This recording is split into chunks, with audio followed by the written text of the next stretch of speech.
Hi there, Jess in the Rada Kitchen. Thanks for joining me. With the holidays right around the corner, today we are going to make a traditional Christmas oyster stew.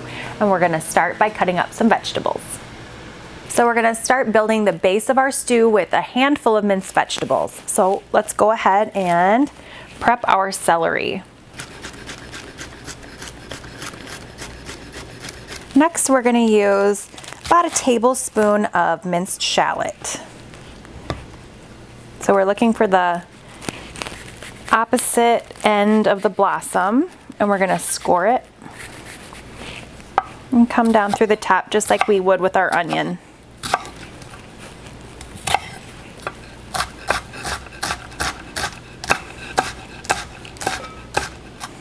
And then lastly, just a little bit of chopped red pepper.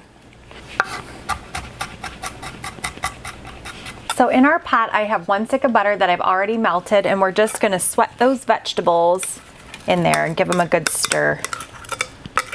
And to this, I'm going to add 1 bay leaf.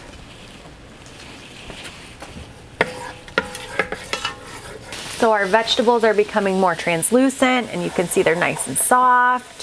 So to this, we're going to add 2 quarts of half and half. My grandma always used whole milk. I just like this to be a little richer and thicker. Now the key here is to not let our pan boil. Oyster stew isn't a difficult thing to make, but it is pretty easy to mess this up if you're not being careful. So the key here is to keep our temperature low and slow to bring it up in our pan. If you boil the liquid, it's going to curdle and then you'll have a total mess on your hands. And I know this from experience, so we're gonna keep a watchful eye on this and stir continuously.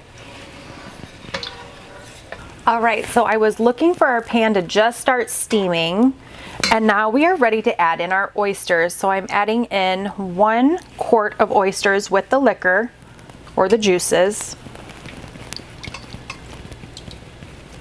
And we are looking for the edges of our oysters to curl to know that they're done.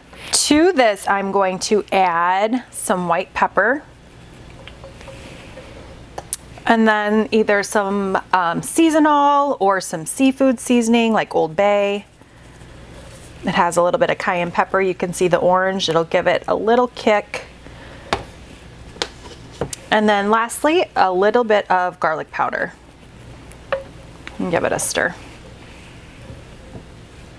Okay, so I have tasted our oyster stew. It is right on point, but I am going to season it up just with a little bit of sea salt. And then I will show you what our oysters should be looking like. We can pull a couple up here so you can see how the edges are curled. And that's what we're looking for. So they'll be nice and tender, but cooked all the way through, and we're ready to dish this up.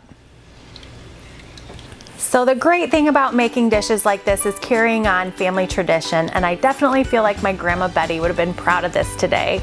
Thank you so much for joining us. Be sure to check us out at radacutlery.com and subscribe to our YouTube channel to get more great holiday recipes just like this one.